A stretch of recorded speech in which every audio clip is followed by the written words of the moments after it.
Okay, for Indiana, we have Coach Terry Moren, players Shea Ciezki, and Garzon. And we would ask again, Coach, if you would make an opening statement, then we'll turn it over to the players.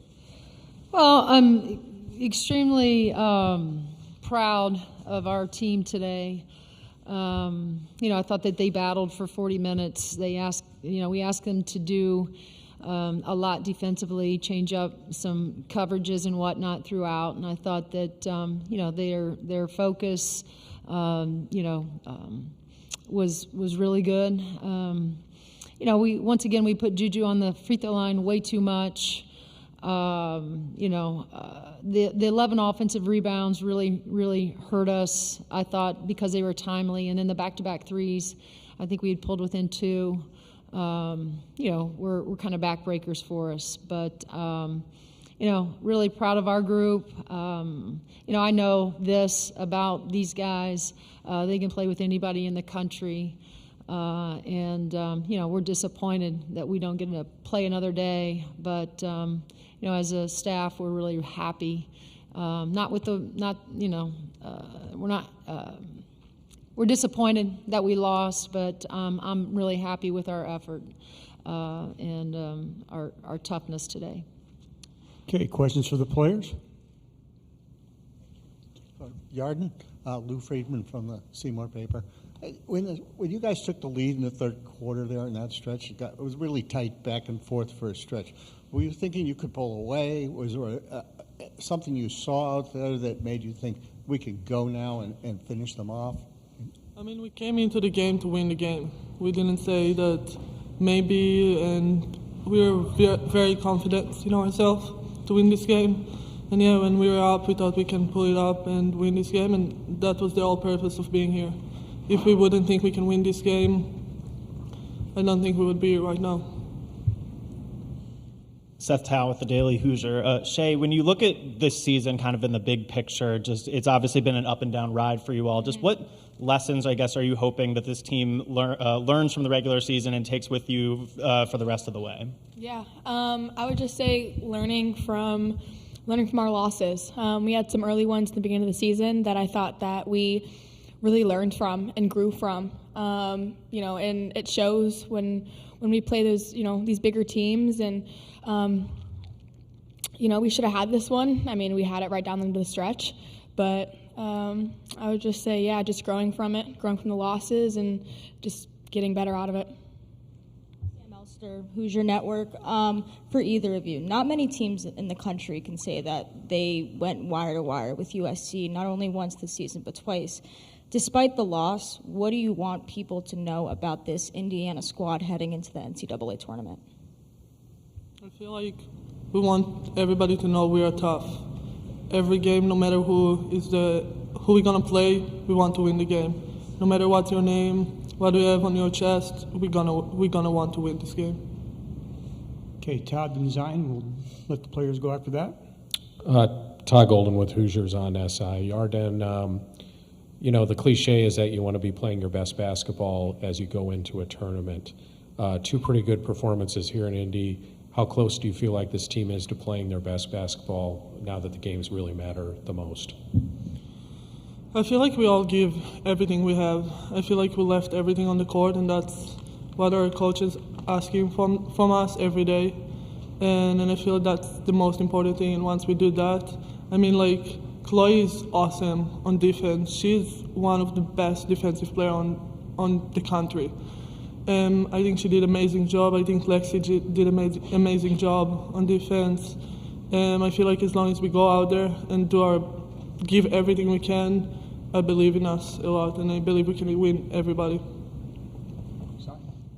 Zion Brown, IUSTV. Shea, they really pressured the ball a lot and then forced you to kind of start your offense from further out. Just how did that affect you offensively, and especially you guys' ability to shoot as many threes as you usually do?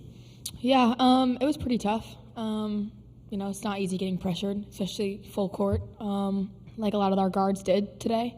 But we just needed to find other ways to start our offense, to initiate it, to keep playing fast. And that's just something that we're going to learn and just grow from it. Okay, we'll go ahead and dismiss the players. Thank you very much. At this time, if you'd raise your hand for coaches, questions for Coach Moren. Go ahead. Yeah, Terry. Sydney had said she'd never fouled out with so much time left in a game. How does that kind of throw a wrench in what you're trying to do at that point? And how do you balance it? You try to send her back in, but then, she gets the foul right away. What kind of impressions of what happened that Well, again, Mike, we got to trust, I trust Sid, just like I trust Jordan, those seniors that have, and Chloe, that have been doing it a long time, right, to get in there and just understand that, they can't pick up any of those cheap fouls. And, the one that fouled her out, was, you just can't do that. You just can't do that. And she knows that. She knows how important she is to have on the floor. And I know that, she's disappointed. Sid's a smart kid. She knows that, her being able to stay on the floor was going to be really important for us. But again, Lex had to come in and battle in spite of not having Sid. And, we were right there.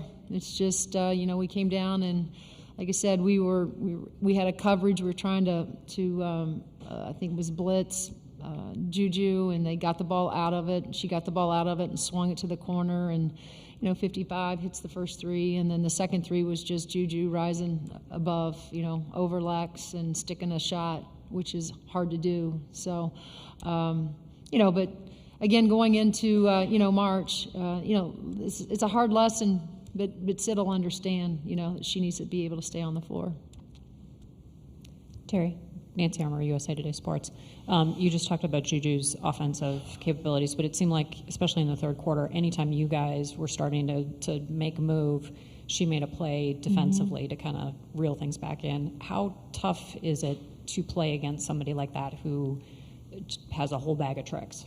Well, you were talking about her defensively or her offense? Yeah, I mean, she's, again, Kennedy Smith, I think, is such a great defender, for a freshman. We can talk about Juju defensively. It's amazing how often, what I think she does such a good job of is being able to get the free throw line, right? We had some timely turnovers. There's no doubt about it. And whether it was Kennedy, whether it was Juju making a play on the ball,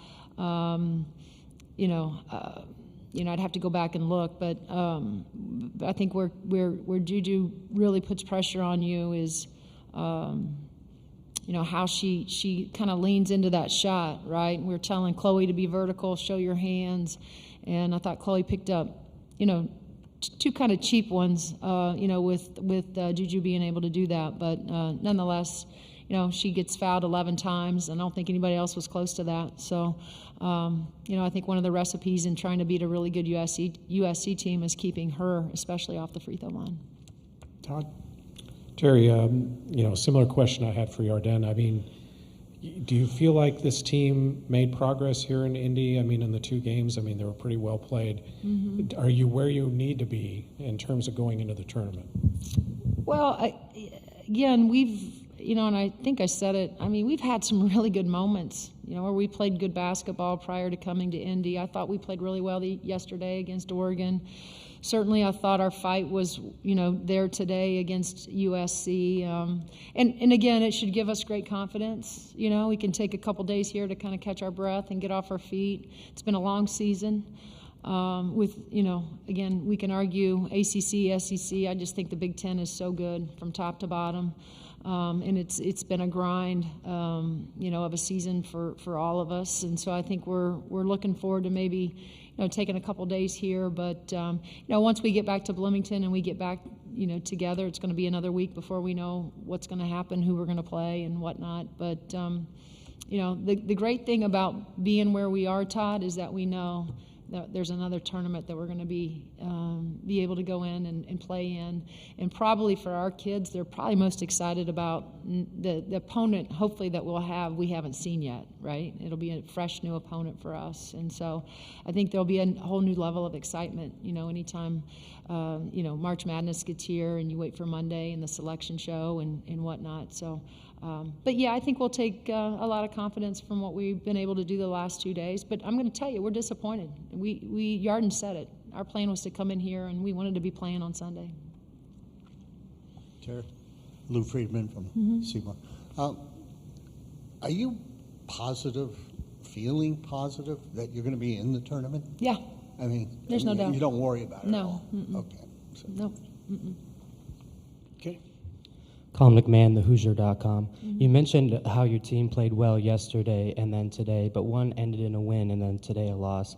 How do you compare and contrast the two performances, yesterday against Oregon and then today against USC? Well, again, you have to go back, and I'll have to watch. Like I said in my opening statement, I mean, the 11, offensive rebounds, hurt us, the back-to-back. They were timely threes, that hurt us today. We were right there, and, without a starter on the floor. And so a lot of really good takeaways from yesterday, but a lot of good takeaways from today. But there's always things that you can improve and get better, and we'll do that once we get back to Bloomington and get a look at both films and compare and contrast, what went well and what didn't. Seth? Terry, just even if it's just for seeding or positioning or whatever, just what's the case for your team going into Selection Sunday? Like, what should the committee and what should people know about your team and the season you guys have had? Well, I think what people forget, or not people forget, I mean, at the beginning of the season, we certainly, were without, going into the season, Lene Beaumont was going to be a big part of what we were going to be able to count on for us. And, she goes down with a knee injury in the summer, and then we make the decision that she's going to take the year off and not be available. And then we go in and we don't have Lexi Bargerser at the beginning of the season as well because she's nursing a foot injury.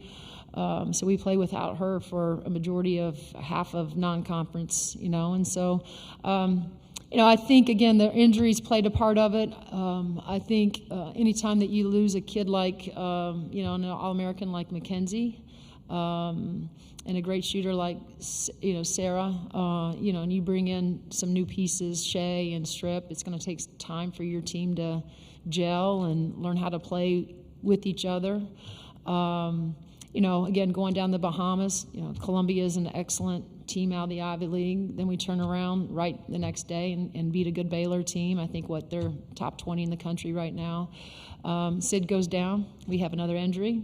And then, come up real short against North Carolina for a lot of reasons. But so then we have to play a majority, in another string of games without a starter like Sid Parrish, and then we get her back.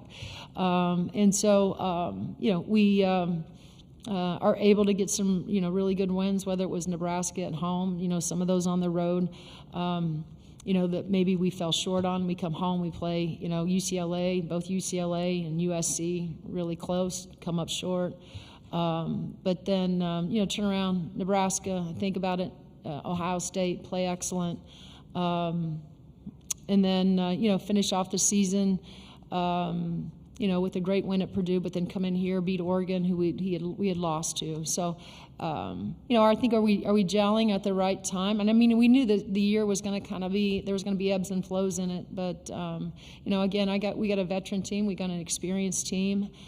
We've had some tough luck throughout. We've had some challenges, whether it was some on the floor, some off the floor, with some just things that aren't really basketball related, but that can disrupt what our normal is, and so there's not even a case to be made. I mean, we're based on what we've been able to do, the history the last 10 years. With our experience, I'm not worried about trying to make a case. I mean, our team deserves to be in the field. Okay, final two questions, starting with Zion. Terry, something that I guess is projected to be different is that you guys likely have to be on the road wherever you go for the tournament. Just for the players that have not experienced that for you guys, just how do you expect to prepare them for those like road one and done games? Right. Well, it will be, we're going to miss being at home. We're going to miss, the last 2 years we've been the fortunate ones to be able to host some of those first rounds. But, the fact that, again, it's March Madness, and wherever they send us, we're going to go, and we're going to put our best foot forward. And so it might be different, but that's sometimes not a bad thing.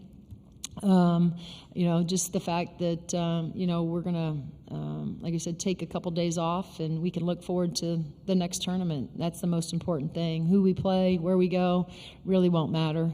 We know that the next tournament is kind of similar to this. If you don't win, you're done, right? So, I feel really good about our group as far as competitive energy level, experience, all of it.